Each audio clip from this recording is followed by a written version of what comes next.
Lunedì 1 gennaio, Maria Santissima, Madre di Dio. È il primo giorno dall'inizio dell'anno, ne mancano 364 al termine. Il sole sorge alle 7:51 e tramonta alle 16:38. La luna si leva alle 16:20 e tramonta alle 6:43.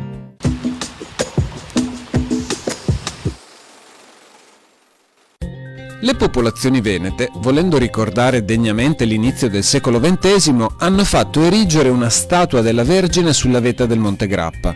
L'ultima notte del 1889, il patriarca di Venezia, cardinale Giuseppe Sarto, a cavallo di una bianca mula sale attraverso i ripidi e tortuosi sentieri del monte. Alle prime luci del giorno benedice la Madonna del Grappa e l'alba del nuovo secolo.